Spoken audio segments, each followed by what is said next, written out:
But if we can get outside this morning, just to get used to the altitude a little bit. I put some pairings together and obviously made some mistakes. So the main thing this morning is just to warm up, get used to the altitude a little bit. There's 3,000 feet here, so don't be taking too big a swing, and make sure you hit the ball out early in front. And just get used to the courts, and then this afternoon I've got indoor courts booked in case it does rain. It's supposed to rain at 2 o'clock, but who knows. And then tomorrow looks pretty good, Wednesday looks pretty good, Thursday looks pretty good. So you're going to get enough tennis. So even if it does rain this afternoon, I'll split up the people and go indoors, take 15 in for an hour and a half, and then the next 15 for an hour and a half. And you'll get plenty of tennis. So we're going to work on the forehand a little bit this morning. We're not here to change your grips unless we figure that out that your reason your forehand's a little off is because of a peculiar grip. And we suggest if you do change a grip, you do it over a period of time, 12 months. Oh wow. Yeah. You don't want to be making any big switch here for this week because it will spoil your whole week. So we don't, if your forehand's good, we don't fiddle with your grips too much. We like to teach an Eastern forehand grip because you can play every shot on the forehand side with this Eastern forehand grip. The new modern game is Western grips, which you have to take a full swing at everything. Well, this limits you to just hitting topspin. You can't play anything else with this grip. You have to take a full swing because of the shape the racket face is at the moment. So, and then the semi-western's about here, and then you get more to the Eastern forehand grip where the wrist is slightly behind the grip and the V between your thumb and index finger is on this right-hand side of the racket. Now you can play topspin with this. You can play slice, hit it flat, and plus it's suitable for when you come to the net to hit volleys and lobs and drop shots. You can play the whole lot with this grip. So this is what back in the amateur days most players were using Eastern forehand grips. Now spread your fingers out so you don't get any fungus between your index finger and the next finger, and that helps you control the head of the racket a little bit using the whole grip.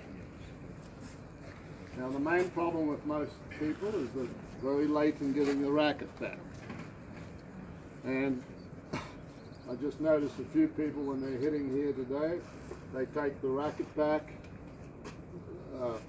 the same for depending on what height they're hitting the ball, which makes it a little tough if as soon as you take the racket back you're down in here and the ball's up here. That makes it a little difficult to hit that high ball. So if you can manage keeping the head of the racket up as you take it back, ideally as you're turning your shoulders, if you can just keep it up here, not a big high loop, but this gives you a little bit of a rhythm and also helps you to play the high balls if a high bounce comes. Because ideally when you're hitting a high ball, you should be up where the ball is, and just close the face and lean on it. But you can't do much with that ball up here. You can just play it back deep until you get a suitable ball at waist high that you can do something with. But if you're taking it back here for every shot, high balls, you're doing this all the time, and so that makes it a little inconsistent because 1 minute you're turning your wrist too much and the next minute you're not turning it enough. So if you can manage this little bit of a loop, we say over the bridge,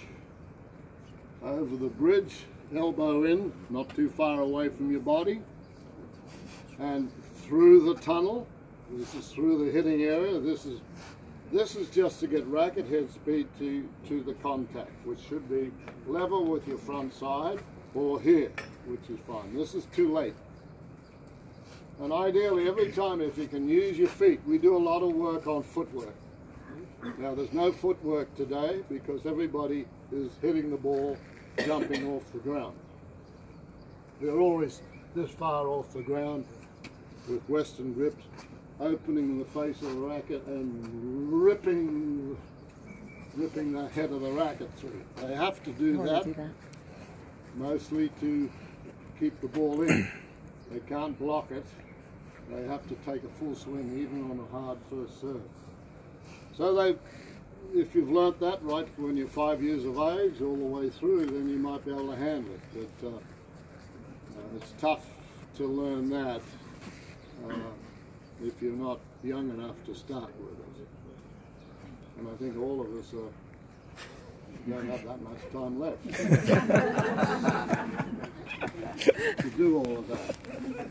So simplify it, racket back nice and early. So if you take the racket back by the time it's past the net, coming to you, then all you have to worry about is getting your feet organized, and hopefully when you step towards the ball, your shoulders are this way and your contact, you've met all your body transfer onto the front foot. Now this is the most important part, what you do from here out. This is where you ruin it or make it. Now if you're erratic and pull across your body, it's not going to go anywhere because you're turning your wrist over too much. So just visualize that this is the face of the racket is the palm of your hand. And if you just want to simplify stroke, all you're doing is turning the hair, bringing the palm of the hand in at waist high, which keeps the ball low, and then you let the palm of the hand go where you want them to go. Now the new generation, they teach this on everything. Back, wrap around the neck. Back, wrap around the neck. So by the time you've unwrapped it from your neck, the balls come back here. And it's hard to get the racket back out of your neck. So if you change your follow through on every ball and you take back. So if a hard ball comes, you just lead it and shorten your swing.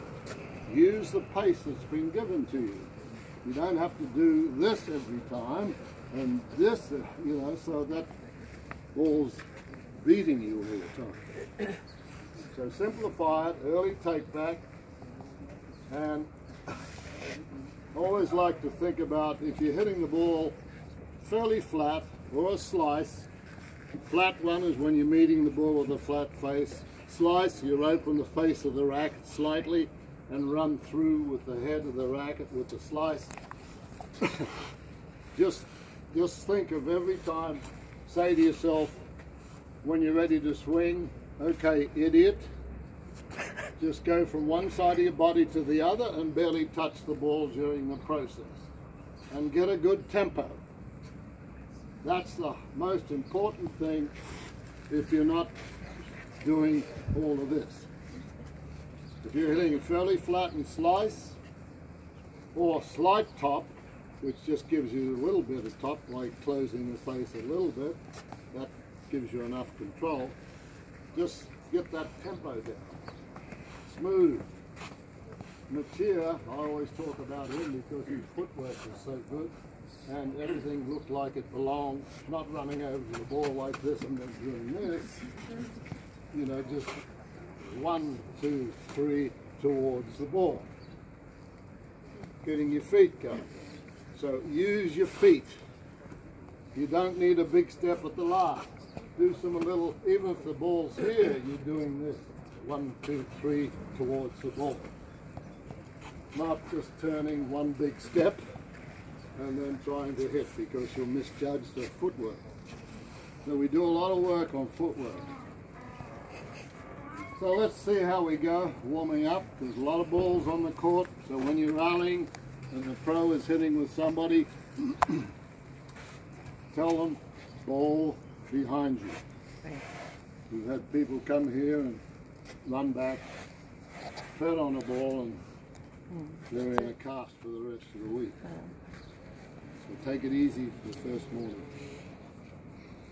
Okay, we'll get.